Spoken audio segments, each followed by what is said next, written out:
Itu tadi adalah salah satu skema apabila terdapat shuttle luar kampus ITB Jatinangor.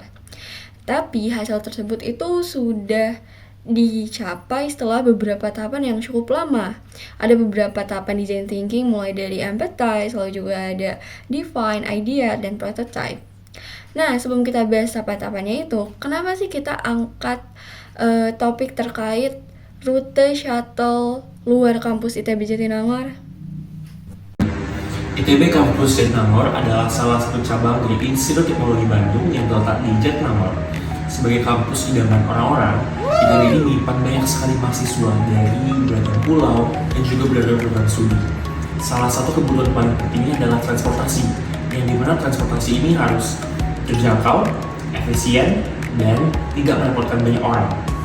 Nah, mobilisasi ini tidak hanya sekedar kenyamanan, namun mempengaruhi akademik mereka secara langsung.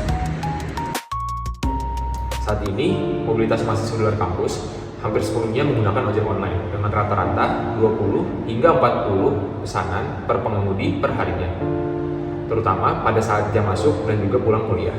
ITB sendiri sudah memfasilitasi shuttle dalam kampus, tetapi kapasitasnya sering dikeluhkan tidak memadai. Oleh karena itu, penelitian ini hadir untuk merancang sistem shuttle luar kampus yang optimal dari sisi jadwal, halte, dengan menggunakan pendekatan design thinking dan juga metode titik pusat massa. Tahap pertama yang kami lakukan adalah melakukan empathize ke beberapa pihak. Pihak apa saja ya? Kami juga melakukan empathize terhadap pihak Direktorat Multikampus. Untuk saat ini belum ada rencana untuk menambah pengoperasian shuttle di luar kampus karena masih ada banyak hal yang harus diprioritaskan. Namun, sudah ada rencana untuk mengganti fasilitas mobil yang sudah ada di shuttle dalam kampus menjadi lebih ramah lingkungan, yaitu dengan menjadi mobil listrik. Selain itu, pihak Direktorat Multikampus juga beranggapan bahwa jika ingin melakukan pengoperasian shuttle di luar kampus, sebaiknya dilakukan tanpa pemungutan biaya. Kami melakukan empathize terhadap Direktorat Keuangan. Nah, kami mendapatkan hasil bahwa anggaran untuk shuttle di dalam kampus meliputi biaya driver, biaya perawatan mobil, dan juga biaya bahan bakar. Nah, untuk efisiensi anggaran shuttle dalam kampus sudah sangat dipadatkan, dan apabila ingin menambah shuttle di luar kampus, sepertinya akan memberatkan dalam segi biaya. Nah, selanjutnya adalah empathize dilakukan kepada sopir shuttle yang dioperasikan di dalam kampus, yang mana hasilnya sendiri diperoleh bahwasanya para sopir shuttle itu menyebutkan kendala dan juga hambatan yang dinilai relevan dalam kehidupan sehari-hari. Yang pertama itu kendala dalam segi anggaran yang saat ini mengalami efisiensi. Tentunya untuk menjalankan rencana ini cukup sulit apabila dilakukan pada saat ini. Yang kedua itu adalah kendala dalam lingkungan nyata, yaitu bisa jadi pengoperasian shuttle ini menimbulkan kemacetan yang memberikan potensi masalah yang baru lagi ketika pengoperasian atau rencana ini dilaksanakan. Nah, terakhir itu adalah empathize yang dilakukan kepada sopir ojek online, yang mana secara keseluruhan hasil yang bisa disimpulkan itu adalah pasar utama dari para sopir ojek online yang kami wawancarai secara keseluruhan itu homogennya itu adalah berasal dari mahasiswa dan juga dari kalangan pelajar, dengan beberapa faktor alasan tertentu, entah karena mungkin pelayanan dan juga efisiensi dan efektivitas yang didapatkan dari ojek online itu lebih baik dan juga lebih nyaman. Baik, selanjutnya kita ke tahapan ideate, di mana tahapan ideate itu adalah tahapan di mana kita melibatkan pemodelan matematis untuk mencapai tujuan proyek.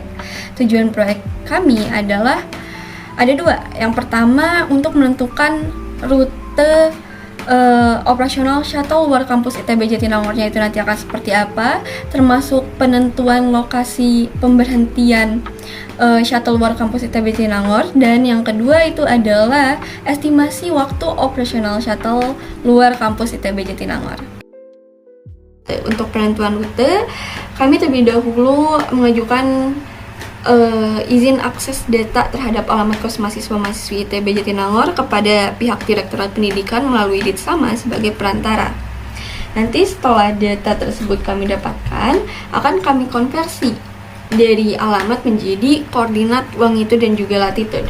Sayangnya dari sekitar 8.078 data yang kami dapatkan itu hanya sekitar 876 data yang berhasil dikonversi menjadi koordinat longitude dan juga latitude oleh Python. 876 data ini itu akan dipetakan ke MyMaps. Nanti akan didapatkan hasil demikian. Dan dari 876 data tadi itu juga akan dipilah lagi di mana koordinat yang digunakan dalam perhitungan matematis atau perhitungan titik pusat massa itu adalah koordinat-koordinat yang dia letaknya tidak terlalu jauh dari jalan raya seperti itu. Nah, nanti koordinat-koordinat tersebut akan dimasukkan ke dalam persamaan perhitungan titik pusat massa, yang mana persamaannya itu adalah seperti ini. Nanti akan didapatkan 3 titik lokasi pemberhentian shuttle. Di sini ada lokasi pemberhentian yang pertama, lokasi pemberhentian yang kedua, dan juga lokasi pemberhentian yang ketiga.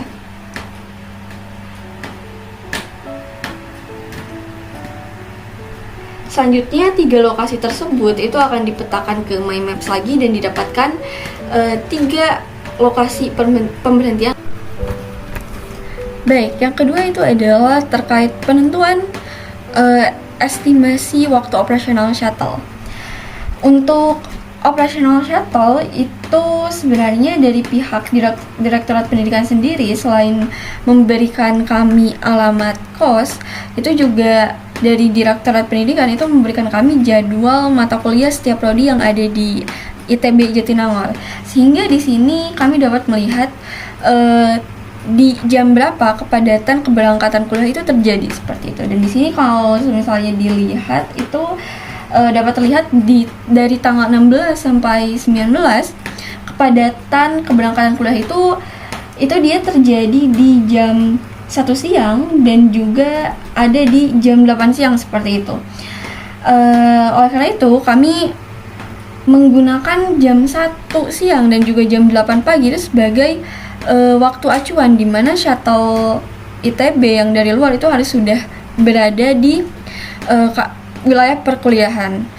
Di sini terlihat bahwa sebenarnya jam 10 pagi itu adalah waktu di mana tingkat kepadatannya juga itu tinggi kedua setelah jam 1 siang. Tapi di sini kami tidak menggunakan waktu acuan jam 10 pagi karena berdasarkan observasi jam 10 pagi ini bukan waktu keberangkatan dari kos ke wilayah perkuliahan, tetapi jam 10 pagi ini itu adalah didominasi dengan waktu moving class seperti itu. Jadi adanya perpindahan kelas. Oleh karena itu yang dijadikan waktu acuan di sini adalah jam 8 dan juga jam 1 siang. Baik, setelah didapatkan waktu acuannya, di sini kita perlu mengetahui estimasi kecepatan shuttle-nya itu berapa. Namun di sini kami tidak dapat benar-benar mengukur kecepatan, kira-kira kecepatan kendaraannya itu secara real itu berapa. Oleh karena itu kami menggunakan kombinasi teknik, yaitu teknik observasi dan juga studi literatur. Jadi berdasarkan hasil observasi, di sekitar jam 8 pagi dan juga jam 1 siang kondisi jalan raya itu adalah ramai lancar seperti itu. Dan berdasarkan studi literatur, rata-rata atau estimasi kecepatan kendaraan pada situasi jalan raya yang ramai lancar itu adalah sekitar 25,6 km per jam. Setelah itu jarak tempuhnya di sini, jarak tempuh rute yang ditentukan itu adalah sebesar 10,92 km. Jarak tersebut itu kami dapatkan dari MyMaps.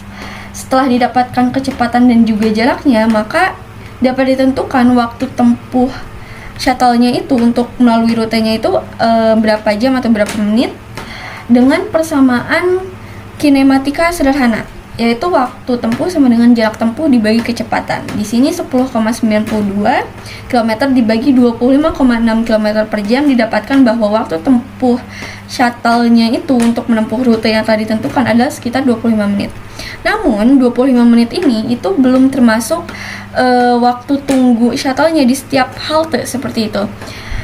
Dan di sini berdasarkan studi literatur lagi didapatkan bahwa estimasi waktu tunggu kendaraan di halte itu sekitar 5 menit.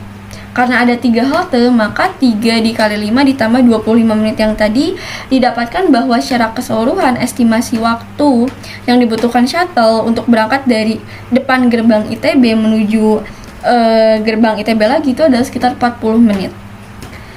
Seperti itu. Baik, nah tadi kita sudah dapat rutenya itu seperti apa, lalu juga lokasi pemberhentian shuttle-nya itu di mana, dan juga estimasi waktu tempuhnya shuttle itu berapa lama. Maka dari data-data tersebut kita dapat membuat suatu trip seperti ini, dan dari trip ini kita dapat melakukan rincian waktu operasional shuttle-nya itu, skemanya itu akan seperti apa. Nah, selain itu dari trip ini juga kita dapat memvisualisasikan berbasis video bagaimana shuttle-nya itu beroperasi. Caranya adalah dengan mengupload tripnya itu ke dalam website bernama kepler.gl, di mana website ini nantinya dapat menganimasikan operasional shuttle-nya itu akan seperti apa. Seperti itu. Dalam analisis kami masih ada beberapa keterbatasan, mulai dari tingkat pencemaran yang belum dipertimbangkan, lalu juga dari segi kapasitas, baik itu ukuran shuttle-nya maupun jumlah penumpang yang dapat diangkutnya. Dan juga yang cukup signifikan itu adalah pemodelan matematis dari segi biaya sebagai batasan. Oleh karena itu sebenarnya hasil analisis ini bisa diimprove lagi. Namun di sini kita bisa melihat bahwa konsep-konsep yang sering kita pelajari itu dapat kita terapkan untuk mencari solusi-solusi yang tidak ada habisnya. Sekian dari kelompok kami, terima kasih telah menyaksikan video kami. Bye-bye.